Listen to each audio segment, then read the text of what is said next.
महीने से मैं जयपुर के वेटरनरी अस्पताल में था। ये अपने घर पर थे। मैं बीमारी से थोड़ा सा ठीक हुआ तो मुझे बिरजलाल याद आया, चलने लायक हुआ। मैं जब आया उसके पास तो 5-7 दिन ही मुझे डॉक्टर ने आज्ञा दी थी चलने की, 2 कदम चलने की। पर मैंने जैसे उससे मिला ऐसा लगा कि उसमें करंट आ गया। और उसकी वजह थी कि 60 साल लगातार हम और बिरजलाल एक साथ रहे। पानी की लड़ाई में, जमीन की लड़ाई में, पुलिस की लड़ाई में, चाहे कोई लड़ाई हो जाए, बिरजलाल ने पीछा नहीं दिखाया।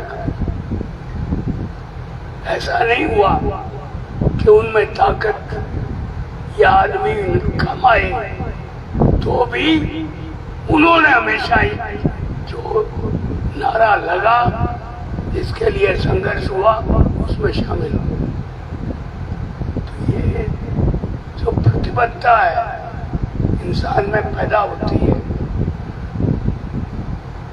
मैं एक बात कहना चाहूंगा, कोई जिन लोगों ने उनको श्रद्धांजलि दी है उन्होंने सारा वर्णन कर दिया, कोई चीज नहीं बची।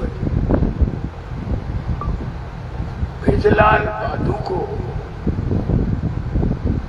सब लोग ये उम्मीद करते हैं कि हर एक के बाप की मरने के बाद इलाके में प्रशंसा हो, सोदर करते हैं कि नहीं करते बाप के लिए। तो मेरे बेटे बैठे दोनों ये, इनसे मैं कहूंगा कि अगर बहादुर को जिंदा रखना है, बिरजलाल बहादुर, तो तुम भी उसके रास्ते पर चलो। वो कोई बहुत बड़ा विद्वान, डॉक्टरेट, यो ऐसा आदमी नहीं था, बहुत पढ़ा लिखा, साधारण किसान था, साधारण परिवार था। उसमें इच्छा शक्ति जो थी वो कूट कूट के भरी थी। उसने अपनी इच्छा नहीं छोड़ी कभी कभी। और सब कुछ तो उसको ना मिला हो, पर ये जरूर है कि वो हमारी पूरी पार्टी में, राजस्थान की पार्टी में और गंगानगर हनुमानगढ़ की पार्टी में ऐसा साथी था जिसने कभी बिना नागा हर एक आंदोलन में, हर एक लड़ाई में, हर एक संघर्ष में जनता का साथ दिया। मैं उसको श्रद्धांजलि देते हुए एक ही बात कहूंगा, मुझे बड़ा अफसोस है एक बात का कि श्रद्धांजलि तो मेरे को लगनी चाहिए थी, तो उसको लग रही है। वजह बताऊं क्या है कि मेरा जब ऑपरेशन हुआ जयपुर में, राव ने किया, तो राव से पहले सारे जयपुर के डॉक्टरों ने इनकार कर दिया कि ये ऑपरेशन जो है हार्ट का, ये खतरे का है। खतरे का मतलब ये नेता है और बीच में गुड़ गया तो मैं बदनाम हो जाऊंगा, इसलिए डरते थे डॉक्टर। पैसा तो अच्छा लगता है। राव यादव था एक हरियाणा का, और अमेरिका से आया हुआ था 3 महीने से। उसने ये पकड़ लिया कि मैं करूंगा, क्योंकि वो सुपंथ में था क्या रिजल्ट आएगा। जब सुबह जिंदा मिला तो मेरे से मिला, कहने लगा आपकी जीने की इच्छा बहुत मजबूत है।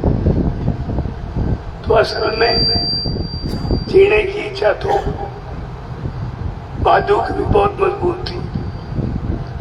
मैं यहाँ जब 5 दिन बाद आया तो ये चारपाई पे बैठा था, सोया हुआ था, एकदम खड़ा हो गया। ये लगे परवाही नहीं, खड़ा रह के ही देखते। बाद में हमने बिठाया। तो मैं सारे सज्जन जो आज श्रद्धांजलि सभा में आए उनको अपनी तरफ से व्यक्तिगत आभार व्यक्त करता हूँ कि आपने उसका सम्मान किया। सम्मान, इज्जत उस करने की बजाय मैं एक निवेदन करूंगा कि जितनी किसान पर संकट है, गरीब पर दुख है, उसके खिलाफ जो लड़ाई चलती है उसमें योगदान करना। और लोग ये कहने लग गए थे कि कम्युनिस्ट अब दुनिया में नहीं रहेंगे, मार्क्सवादी नहीं रहेंगे। उनको बड़ा ताज्जुब हुआ सारी दुनिया को कि श्रीलंका में चुनाव हुए अभी 10 दिन पहले, और वहां का जो प्राइम मिनिस्टर प्रधान बना है वो मार्क्सवादी कम्युनिस्ट पार्टी, यानी मार्क्सवादी कम्युनिस्ट पार्टी अमेरिका को, जापान को और मोदी को डराने के लिए लंका में पैदा हो गई। तो इसलिए जहां जुल्म होगा, बक्से जैसे लोग होंगे, सत्ताधारी, सामंती और जनता को कुचलने वाले, वहां पर जरूर उभरेगा। और इस तरह के लोग इच्छा करके और संघर्ष करेंगे। मैं समझता हूँ कि इस संघर्ष को हमें याद रखना चाहिए और उनके संघर्ष को याद रखते हुए उनको श्रद्धांजलि दें। मैं उनके संघर्ष में जो उन्होंने मेरा साथ दिया, जनता का साथ दिया, उसके लिए धन्यवाद देता हूँ और बहुत बहुत आभार व्यक्त करता हूँ उस परिवार का, जिस परिवार में इन्होंने कभी काम नहीं किया। मेरी समझ में खेत में कभी गया नहीं, खेत देखा ही कभी कभी था, बस सारी जनता ही देखी इसने। तो चाहे संगरिया की देखी, चाहे गंगानगर की देखी, चाहे जयपुर में जाके देखी या कहीं देखी। तो ऐसे साथी को मैं अपने तरफ से अपनी श्रद्धांजलि करता हूँ। बहुत बहुत धन्यवाद।